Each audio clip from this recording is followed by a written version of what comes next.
My name is William. I'm 54 years old, and after 33 years of loyal service, they threw me away like garbage. For over 3 decades, I gave everything I had to Westbridge Industries. I was the quiet constant, the man who showed up before the sun rose and left long after the offices emptied. I trained the best of them, covered their mistakes, built the foundation they all stood on. I wasn't flashy. I didn't climb ladders. I held them steady so others could rise. Then one morning, everything collapsed. It started with an 8:03 a.m. company-wide email. Subject, contract crisis, internal investigation underway by noon. Rumors were flying like vultures. A multi-million-dollar government contract had imploded. Penalties, lawsuits, headlines. By 2 p.m., my ID card stopped working. By 3, I was being escorted out the side entrance, past people who wouldn't meet my eyes. No questions, no hearing, no chance to defend myself. Just a vague claim of critical oversight, a frozen pension, and a warning from HR. Legal will be in touch. I sat in my car afterward, stunned, watching the glass tower I'd practically helped build glow under the late afternoon sun. That building had been more home to me than any place I'd ever lived. I waited for someone, anyone, to call, to text, to ask what happened. Nothing came. They erased me in a single day. The official accusation was drenched in jargon: gross negligence, failure to escalate compliance issues, breach of oversight protocol. The file claimed I approved a final draft of the contract I had never even seen. Worse, the system logs had my digital signature timestamped at 2:47 a.m. on a Sunday. I never worked Sundays. Someone went to a lot of trouble to make it look like I did. But I knew that contract. I knew the people on that team, and I knew I didn't make that mistake. So why me? The pain didn't come all at once. It leaked in slowly, through sleepless nights, unanswered emails, the silence of people I once called friends. My world shrank to a quiet house and a stack of folders I'd copied out of habit, long ago. But the deeper I dug, the more things stopped making sense. Missing emails, edited memos, a project manager's name erased from documents she definitely touched. Everything screamed cover-up, and someone needed a scapegoat. They picked the easiest target, the aging workhorse who never rocked the boat.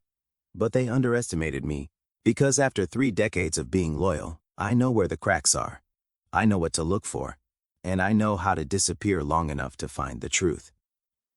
This isn't just about clearing my name. It's about making damn sure they remember who I am. His name was Jordan Crest. He walked into Westbridge 6 years ago with nothing but a gleaming resume, sharp suits, and a smile that made the executives feel young again. He was a fast talker with a faster rise. They called him the future. They called me the past. At first, I didn't mind. I'd mentored a dozen men like him before. But there was something different about Jordan. A shine that was too polished. A charm that felt practiced. He listened just enough to seem respectful, then rewrote the rules as soon as your back was turned. And somehow, every project he touched went right on paper. He didn't just climb the ladder, he skipped rungs. After my suspension, his face was suddenly everywhere. Press briefings, investor meetings, LinkedIn announcements. He was spearheading recovery. He was restoring confidence. He was, apparently, the hero who had uncovered my mistake. It made me sick. But my gut told me it was all too convenient. So I went back through what scraps I had, printouts, backup copies, a USB I kept in my glove box. And I found it, a discrepancy in version control logs. The contract document that got submitted was not the version I'd reviewed. My name had been digitally attached, but the language had been changed after I signed off. I traced the altered file's access trail through metadata. And there it was, Jordan Crest. 3 weeks before the scandal broke, he'd logged into my archive using an admin override, a clearance level he shouldn't have had. He didn't just let the failure happen, he engineered it. But when I brought the evidence to my former supervisor, David Ingram, a man I once helped save from a demotion during the 2008 crash, he wouldn't even look me in the eye. "You shouldn't be snooping around, Bill," he said. I asked him why. He said, "Because Jordan's protected, and you're not." That was the moment I realized I wasn't just dealing with a hungry opportunist. Jordan wasn't acting alone. He was being shielded, elevated, used, and I was meant to be buried quietly, a convenient casualty on the way to someone else's throne. But I wouldn't stay buried, because the more I pulled on that single thread, Jordan Crest's name, the more I saw how deep the rot went. Internal memos deleted, financial statements doctored, signatures forged. The man had turned lies into his career currency. And now he was cashing in. What they didn't count on was me still watching, still digging, still breathing. And now, Now I'm not just trying to clear my name. I'm going to burn their lies to the ground, one golden thread at a time. It was almost midnight when I used my old badge to slip into the Westbridge building. Technically, it should have been deactivated the moment I was suspended. But after 30 years, some systems still carried my shadow in their code. I helped build the infrastructure that ran this company. I helped write the protocols, the backup schedules, the archival layers no one ever bothered to learn, except me. The server room hadn't changed. Humming with low mechanical breath, dimly lit with cold blue LEDs, it smelled like dust and electricity. I stood there, silent for a moment, my fingers resting on the mainframe casing. This room had always felt sacred. It was the company's brain, its memory. Now it was my only hope of finding the truth they tried to erase. I bypassed the central access logs, dug into the encrypted archives, backups of backups, subdirectories nobody had touched in years. At first, I was just looking to confirm Jordan's sabotage. But what I found went so far beyond him, it made my chest tighten. Buried in a misnamed zip file was a set of transaction logs, thousands of lines of quiet, precise corruption. Westbridge had been funneling money into shell accounts connected to a foreign tech conglomerate. Not just under-the-table consulting fees. This was different. It was surveillance software. Unregistered, possibly military-grade. Hidden behind dummy contracts for infrastructure analysis and employee optimization tools. I kept digging. A folder labeled Beta X had video files. Grainy at first, then clearer. Employees being watched at home, on private devices. One file showed a woman crying in her kitchen. Another, a man arguing on the phone with his doctor. I recognized their faces. They worked in HR. They didn't know they were being tracked. What the hell was this? Then came the emails, redacted names, foreign domains, code words like Spectre Net and Phase Red. Westbridge wasn't just dirty. It was in bed with a company flagged by international watchdogs for cybercrime. This wasn't a business partnership. It was espionage, wrapped in corporate smiles. But every time I copied a file, it would vanish an hour later. Rewritten, erased. Someone was monitoring the system in real time, deleting my trail as fast as I created it. I barely had time to upload one full archive to an off-site drive before my screen flashes red. Then the power surged. I ducked. Sparks jumped from the console. I got out seconds before the silent alarm could become a real one. By morning, my access was completely revoked. Cameras were replaced, security doubled. The building treated me like a virus in its bloodstream. But I had one thing they couldn't erase, not all of it, not yet, but enough to know that Jordan Kress was just the bait, the golden distraction. Behind him stood a network of deceit that stretched across borders and legal lines, and someone very, very powerful was making sure I stayed in the dark. But I wasn't afraid, not anymore, because if they were this desperate to hide it, I was closer than I'd ever been. Marcus had been like a son to me. I took him under my wing when he was fresh out of college. Hungry, idealistic, eager to prove himself. I showed him the ropes, shared my mistakes, and celebrated his small victories.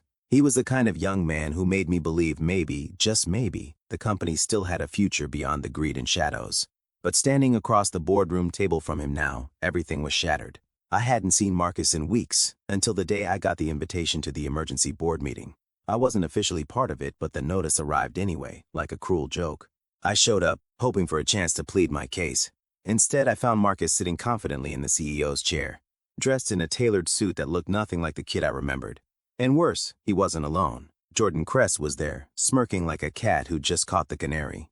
They didn't just blame me, they made it official. Marcus read the statement aloud. William Hartman was complicit in deliberate negligence. Evidence confirms his direct involvement in falsified reports that caused the contract failure. His suspension is final.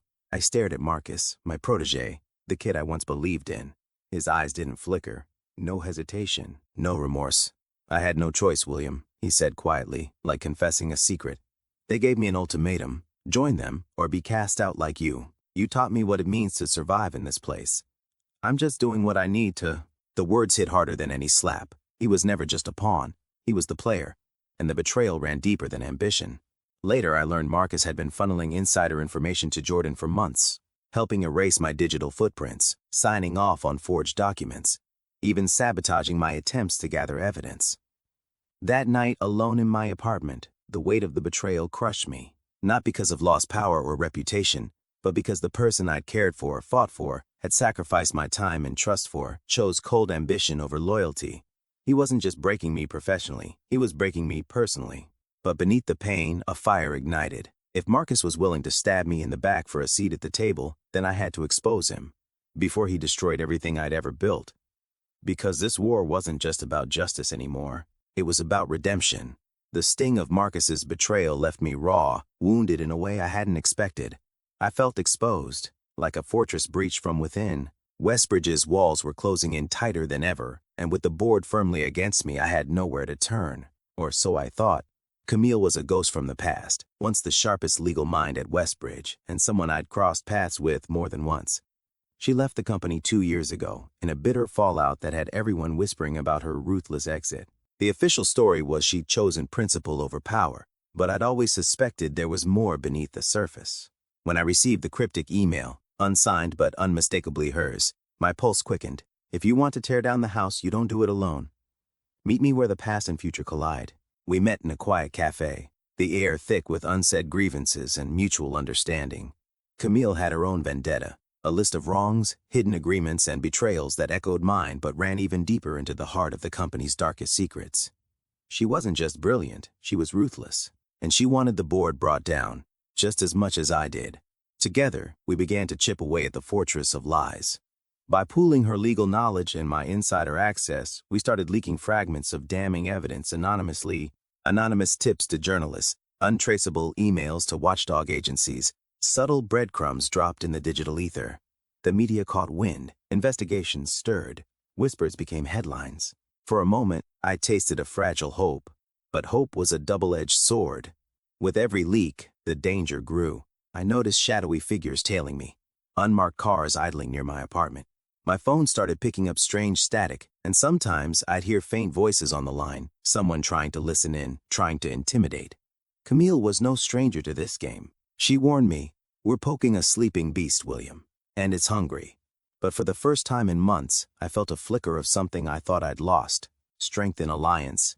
Because sometimes, the only way to fight the darkness is to find another light to stand beside. The deeper Camille and I dug, the more dangerous our mission became. Every uncovered secret led to another locked door, every revelation a sharper risk. My world was shrinking, and the shadows I once thought I understood began twisting in ways I never expected. Then, one evening, my phone buzzed with an anonymous message. No sender, no warning. Just a single line that chilled me to the bone. "You don't know the whole story. It's not Jordan. It's not Marcus. It's her." The name echoed through my mind like a ghost from a past I had desperately tried to forget. Elena Wolfe. Elena, my former lover, the woman I had left behind years ago when our worlds collided and shattered. She was the ex-wife of Westbridge's founder, a woman whose fiery ambition once matched my own passion. But where I had chosen duty and loyalty to the company, she had chosen legacy and power, and ultimately, rejection. I remembered the bitter words, the slammed doors, the promise that some wounds never heal. I thought our chapter was closed. I thought she was gone from my life forever. But she wasn't. Elena had been lurking in the shadows all along, silently orchestrating the chaos that had upended my life. She had used Jordan's hunger and Marcus's betrayal as pieces on her chessboard, pawns in a grander scheme to exact revenge. Revenge for the years she lost, the family she believed I destroyed, and the future she felt I stole from her. She had quietly amassed power and influence, buying shares, pulling strings in the boardroom, manipulating whispers in the corridors of Westbridge. She held the final, damning evidence. The last card needed to crush me utterly. But this was no longer just about corporate war. It was deeply personal. The message ended with a cruel ultimatum: confess publicly to save your son's career, or watch him be destroyed. The weight of her words was unbearable. The fight I thought was mine alone now threatened the only family I had left. Elena wasn't just the puppet master. She was the storm waiting to break. Elena Wolfe. Her name alone carried the weight of 1,000 broken promises and shattered dreams. I had once loved her fiercely. But love wasn't enough to hold two stubborn souls together when ambition, betrayal, and pain ruled the game. She had vanished from my life years ago, leaving behind only the bitter taste of loss. But in truth, Elena had never left. She'd been quietly weaving her web of influence, sharpening her claws while I fought to keep my head above water. Now, she stood not just as a shadow from my past, but as the architect of my downfall. Elena blamed me for the ruin of her family, for the destruction of her career, for the life she could never have. She saw me as the man who chose loyalty to a company over love, who left her to pick up the pieces while climbing the corporate ladder. Her resentment had become a cold, calculated weapon. She had used Jordan Crest's ruthless ambition and Marcus's hunger for power as her soldiers, sending them to do her bidding. Every forged email, every falsified report, a carefully placed move in her game of vengeance. And now she held the final key, leverage over my only son, David, a rising star in his own right. Elena's ultimatum was clear and merciless. Confess to the scandal, take the fall on live television, or watch David's career be destroyed beyond repair. The room felt like it was closing in on me. The fight I had prepared for was no longer just about justice or truth. It was about family, legacy, and survival. At that moment, I realized Elena wasn't just trying to ruin me. She was trying to break me. But if she thought I'd fall without a fight, she was gravely mistaken. Because sometimes the most dangerous battles are fought not in boardrooms or courtrooms, but in the shattered ruins of a broken heart.